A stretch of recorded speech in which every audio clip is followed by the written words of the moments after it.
Let's talk to Ryan Sabey, Deputy Political Editor at The Sun. Ryan, very good morning to you. Good morning, Mike. One fantastic day yesterday. We didn't really get a chance to talk about it in the morning, so we're doing it today. There's more sort of commemorative activities going on for the rest of the week as well, but the fly past, the royal family on the balcony, the crowds outside Buckingham Palace really was something, wasn't it? Yeah, no, exactly. All those hundreds of thousands of people who walked down the Mall to see glimpses of those senior members of the royal family, are then there to see that fly past, people all over London enjoying themselves, all across the country taking part in tea parties to commemorate VE Day. It looked incredible. It was a moment, the whole country really did sort of come together. Yeah. And I think we'll see that for the rest of the week. I believe there's a big church service at Westminster Abbey this week, and we'll see events for the rest of this week. Yeah, I mean, it gave Keir Starmer a bit of a breather, I suppose, from all the trauma of what happened last week, from Thursday's election results on Friday, to see that Labour had sort of 2/3 of their councillors wiped out, lost control of councils to reform, lost the by-election for Runcorn to reform, and seeing all the reform kind of policies being wheeled out on various TV programmes on Sunday. It must have been a pretty miserable weekend for him. Yeah, I think so. I think for Keir Starmer and his top team, it wasn't quite back to the drawing board, but it certainly was a moment to assess and reassess the sort of direction that this government is going. And the reform issue and the Reform Party are just coming at the Labour Party from all sides, whether it's policy, attacking them on immigration. They've got to watch everywhere they go in the country in terms of their seats and their council seats, their parliamentary seats are under attack. And it's the same with the Conservative Party. So it's a moment for both main party leaders to take stock. And we saw a brief smile from Keir Starmer when he was pouring tea and delivering cakes to those people in Downing Street for the VE Day commemorations yesterday. And today it's back to work. And he's really got to get on the front foot. Yeah, and indeed, The Guardian today have got a story saying they're already considering, whether it happens or not, whether they can rethink the winter fuel payment withdrawal, because they've realised now that it was an absolute unmitigated disaster. And it's one of the main reasons why a lot of people who would have voted for Labour in the past and who may have voted for them in a general election didn't vote for them on Thursday. Yeah, I've heard from people who take part in focus groups, people who hold those focus groups, that the actual decision to get rid of that universal winter fuel payment is as bad as either the poll tax or even tuition fees for Nick Clegg. Look what it did to him. Yeah. So, to be fair, I said this at the time. You know, we discussed it, you and I'm sure, many times, and I said this is absolute madness, because the amount of money that they're going to bring in for it is minimal when you consider the amount of billions and billions that they're going to rake in from various other things, and the amount of money in the billions that they're spending. Yeah, I think one of the things, you can argue in principle that millionaires shouldn't get the winter fuel payment, but I think the way they did it and the way they announced it, there was no hullabaloo, there was no sort of fanfare beforehand, sort of making sure the public were ready that it was coming and that they were prepared for it. It was just announced out the blue at that statement from Rachel Reeves at the end of July last year. So one thing you may see, that could there be some more money available at the budget? We've got the spending review coming up. You just wonder whether that taper rate from when it kicks in, actually they just raise it so a few more people actually get that winter fuel payment. Now, I don't think there's going to be a big overhaul of it, but there may be some tapering and some tinkering around the edges, just because I think that clamour of anger on the backbenches is just going to grow in the But again, a lot of people said at the time, I mean, I remember talking to charities for older people who said, you know, if even they'd just given us a year's grace, if even they hadn't kicked it in straight away last winter, or if they'd broken it down slightly different. I mean, there's talk in the Guardian piece saying they might increase the £11,500 threshold after which it affects people, you know, and maybe make that a little bit higher, which would mean more people would not have it taken away, if you like. But let's have a look at Rachel Reeves at a party conference defending the decision. And I made the choice to means test the winter fuel payment so that it's only targeted at those most in need. I know that not everyone in this hall or in the country will agree with every decision that I make. But I will not duck those decisions. Not for political expediency, not for personal advantage.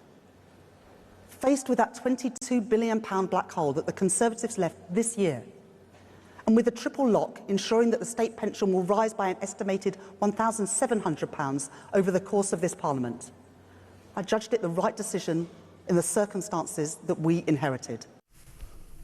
Yeah, well, doesn't sound like it was the right decision now, does it?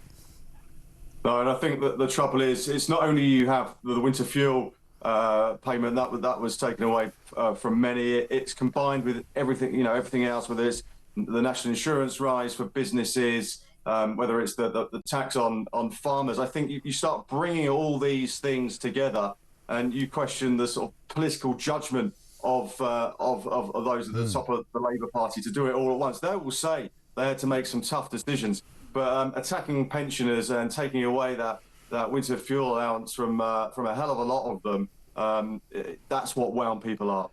Yeah, absolutely right. And of course, Wes Streeting is out and about today claiming that because of the national insurance increase, they're able to give more money, £102 million more, to GPs to make it easier for them to have bigger and better kind of premises so that more people can be seen. And rather, I think it's slightly incredibly, and I'm not sure what you think about this, they're claiming there's going to be a boost of 8.3 million more appointments. Now, judging by the reaction I've had from people out there in the real world about what's going on in their GP surgery, this is not the silver bullet that Wes Streeting thinks it is. Yeah, I mean, this seems like a relatively small amount of money. I think the big problem is actually getting GPs into surgeries, making sure they take on those jobs. But also, in many parts of the country, it's very, very difficult to attract public service workers, particularly doctors. And I think that's one of those issues that needs to be addressed. But and also one of the issues that still winds people up is that 8 a.m. scramble. That Yes. time every single time in the morning where you're phoning up the GP or you're contacting them via text message to get an appointment. It simply doesn't happen. But as Rachel Reeves has, I've seen her talk, many times in recent months, and one of the things that she says that they'll be judged by at the end of this Parliament will be: do you feel better off in your pocket, and are you able to get a GP appointment when you want one? And that is going to be the judgment that the public are going to make on this government. Absolutely. And just going back to Rachel Reeves, I see the Mail have got a piece saying that she's got it wrong on the non-dom tax as well. She was hoping to get about $10.5 billion in from them, but it now looks as if it's going to be less than a quarter of that, only about $2.5 billion. The OBR got it wrong yet again. Yeah, that's one of the problems with the non-dom. Politically, it may tick boxes for them, but I think that the trouble is, it's not that we're trying to hold on to those wealthy people in the city or in the rest of the country. It seems that a lot of them have already gone, whichever country it may well be, to France, to Italy, because they have more attractive rules. So it just seems that that maybe the government they just need to play with those rules to actually make sure those people stay. They come here, they set up their businesses, and they try and create wealth and employ people. And I think that is seen as that policy in particular is seen as a big problem. Yeah, absolutely right. And what about the sort of the fallout from the elections of last week? Because there's a lot of talk that there will have to be a reshuffle at some point. Bridget Phillipson's name's been mentioned as a possible candidate for movement, as has Lisa Nandy, who's thought to have not really done very much of anything at all. But there's obviously got to be questions about Rachel Reeves, hasn't there? Yeah, I think when it comes to Rachel Reeves and Keir Starmer, and I think this applies to whether you're talking about the Chancellor, the Home Secretary, the Foreign Secretary, all those people in those top sort of four top offices of state, their policies are so linked, and what they do is so linked to Keir Starmer. It's one of those key missions that Keir Starmer set out a few months ago. It's quite difficult to move them. It will look like that his whole policy and his whole agenda is almost failing and it's not working. So I think what you'll probably see is a reshuffle. I don't think we'll see some sort of knee-jerk reaction in the coming days, but I think one thing you will see, maybe a sort of a reshuffle before the summer recess in July. And there are a few names in the frame, whether it's Bridget Phillipson. There's a lot of anger over the way the school reforms have been handled. And there's also talk of Lisa Nandy, the culture secretary, maybe her department